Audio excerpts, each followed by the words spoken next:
guys, welcome back to Pristine's Reads. Today I'm going to be reviewing The Healer's Apprentice by Melanie Dickerson. This book is amazing. I loved it so much, and it was recommended to me by a friend, and I absolutely love it. So let's get on with it. This is the super spoiler version that gives all the details. If you want the no spoiler version, please check out my no spoiler video. So I'm going to give you the overall summary and the plot line of this book. So the Hagenheim series is a series of retellings of classic fairy tales. This one is a retelling of The Sleeping Beauty. So the main character, her name is Rose Romer, and she's training as a healer's apprentice, as the book says, under Frau Jeruska, who is the Hagenheim Castle healer. So Rose is a poor woodcutter's daughter, and her only chance at succeeding in life and making a name for herself is to succeed Frau Jeruska as the castle healer. Failure at succeeding Frau Jeruska will mean returning home to marry the disgusting, aging, old wool merchant that her mother has chosen for her. So despite having an aversion to blood, Rose is determined to succeed at the healer's art. So while she is training at Hagenheim Castle, Lord Wilhelm Gerstenberg, the son of the Duke of Hagenheim, is injured trying to capture an evil conjurer named Moncor.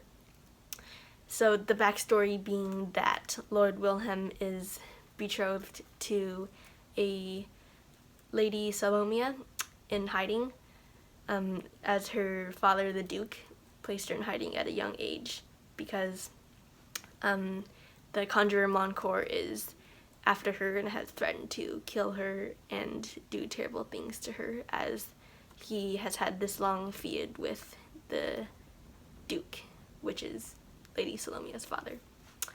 But as Rose works on healing Lord Wilhelm's leg, the two need to stem their feelings for each other as they have the beginnings of a mutual friendship growing between them, but they both know that any sort of relationship other than friends is forbidden between them, as Lord Wilhelm is betrothed, and Rose knows that as well. But meanwhile, Lord Rupert, which is Lord Wilhelm's younger brother, begins to take notice of Rose. But Lord Rupert has a bit of a reputation as being a drunkard, and he likes to flirt with every girl that crosses his path. So Rose is wary of him, but she loves Lord Wilhelm more than she likes Lord Rupert, although she knows that any sort of relationship between her and Lord Wilhelm is forbidden. So eventually, after many encounters on Rose's part with Lord Rupert eventually asks her to start courting him, as he thinks that he has found the perfect girl in Rose.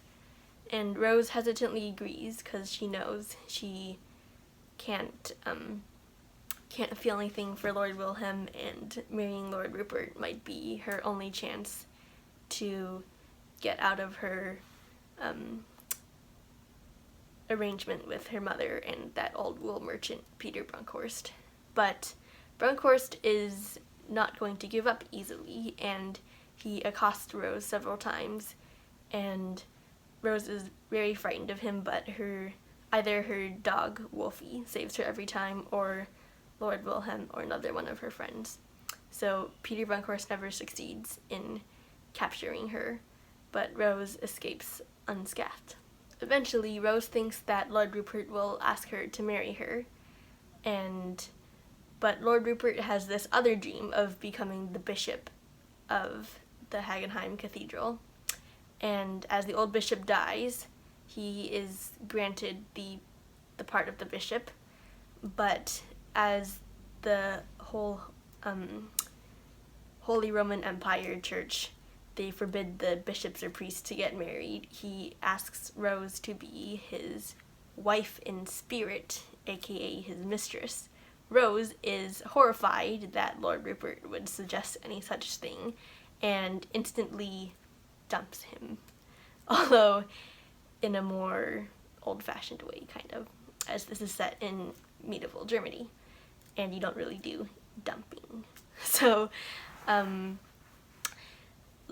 Rose meets Lord Wilhelm after she runs away from Lord Rupert, and Lord Wilhelm realizes that he cannot bear to spend the rest of his life without Rose. So he has a proposal for Lord Rupert and asks him that they might swap places, so to speak, so that Lord Rupert would become the heir of Hagenheim Castle, and including his betrothal to Lady Salomia, so that Lord Wilhelm would be free to marry Rose. So he goes to Rose with this proposal, as Lord Rupert has agreed, but Rose knows that Lord Wilhelm must do the right thing in taking care of his people, and she knows that Lord Rupert will not be a good duke. So she refuses, although she seems to break both her heart and Lord Wilhelm's heart.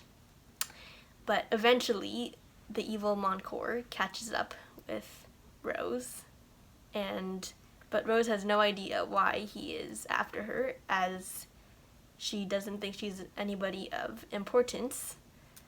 But we find out that Rose is actually Lady Salomia, as Montcourt tries to fill her with demons, but they are all combated in the name of Jesus by Lord Wilhelm and Frau Juruska.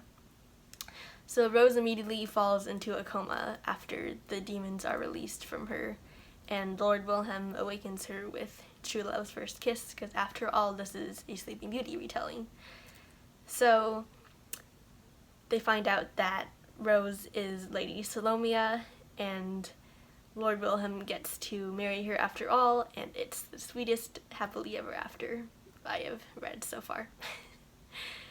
So, I absolutely love this story. Now I'm going to give you the morals of this book. First up is Christian beliefs / other worldviews. So Dickerson is unashamedly Christian. She proclaims it on her website, and all the characters in her book are Christian. And I loved how Rose and Lord Wilhelm asked God for guidance with each other and basically their whole lives, and there's just such a good theme of putting their trust in God. So, however, the Christianity is a little bit more on the Catholic side, as this is medieval Germany, the Holy Roman Empire. So, I didn't find anything wrong with the doctrine or the faith or the principles that Dickerson expressed. I think it's all very sound, and there's nothing to be worried about theologically. So, I didn't find any other prominent worldviews displayed in this book. The evil conjurer Montcourt, of course, dabbles in sorcery, and he tries to cast demons into Rose, or Lady Salomia, and succeeded for a while, but again, they were all combated in the name of Jesus, and Montcourt received his just desert. So next up is foul language. There was no bad words in this book, just Montcourt cursing Lord Wilhelm and his house. As for violence, this book is not centered around battles, so there wasn't a whole lot of that. Of course, Lord Wilhelm had to kill Montcourt at the end, and he also punched Lord Rupert in the face after learning that Lord Rupert asked Rose to be his mistress. I think that's understandable, because obviously that is unacceptable, and yeah, but otherwise there was no other violent parts in this book.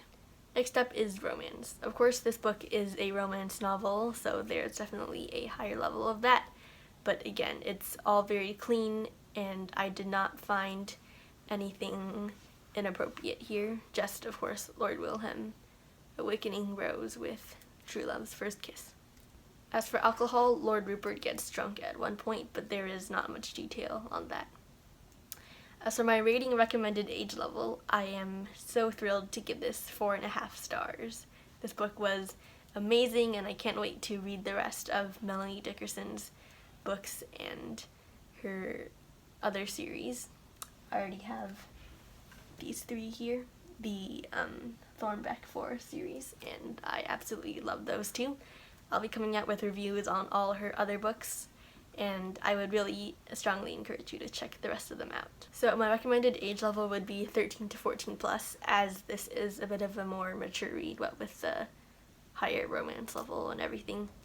But parents, again, please use discretion based on your child's maturity and understanding. And yeah, so again, I've placed links to this book in the description, and feel free to comment below if you have any books you think you would like me to read and review. And yeah, thanks for watching, guys. Bye!